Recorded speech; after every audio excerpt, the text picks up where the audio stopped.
Ես սկզբին չանդրադառնամ, հուսամ իրական ընդդիմադիրներից մարդ կգտնվի, կպատասխանի, չէ՞, պարոն Մամիջանյանին, թե իրական ընդդիմադիրներից չէ։ Այդ արդեն կտեսնենք իրական Հայաստանի այ իրական ընդդիմադիրներից։ Պարոն Մամիջանյան, լավ եք ասում, բայց ինչ որ ասում եք ճիշտ չեք ասում։ Ամենայն հարգանքով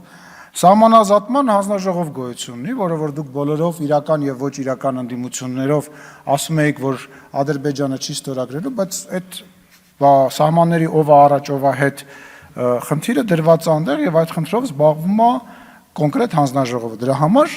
պայմանագրի մեջ դա ամրագրված չէ, ինչպես նաեւ ամրագրված չէ օրինակ Ադրբեջանի համար, թե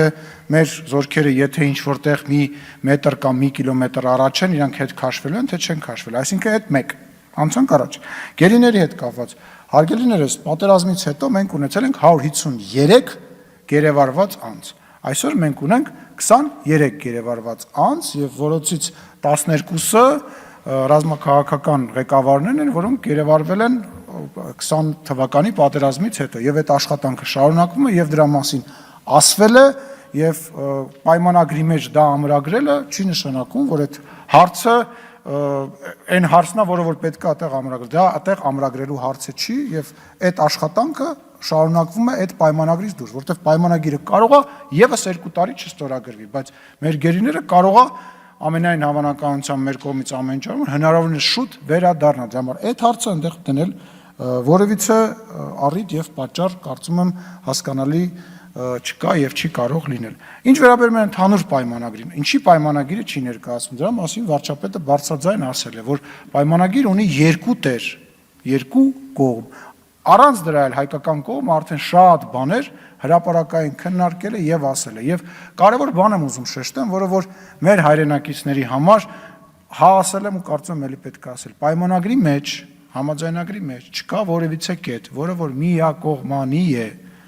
Բոլոր կետերը վերաբերվում են հավասարապես թե Ադրբեջանին, թե Հայաստանի Հանրապետությանը։ Եվ եթե դուք կարող եք ասել, որ դա Հայաստանի համար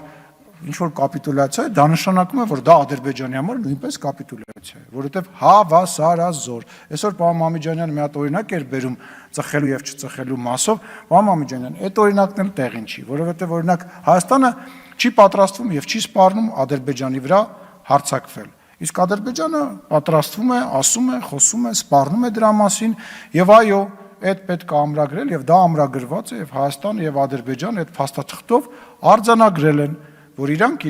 իրար վրա չեն հարձակվելու եւ ճանաչում են իրար տարածքային ամբողջականությունը։ Ես չգիտեմ, ել ինչ պետք է լինի այդ պայմանագրի մեջ, որը որ չկա, հուսամ, որ այդ պայմանագիրը կհրապարակվի ճիշտ պատեհ ժամանակին եւ այն ժամանակ արդեն լուրջ քաղաքական գործիչները նոր հիմնավոր կարծիքներ կկարողանան հայտնել դրա մասին։ Միջև թղթին ծանոթանալը յուրաքանչյուր հայտնված կարծիք որակում եմ որպես անլուրջ կարծիք, որտեղ դա օդում ասված կարծիք է։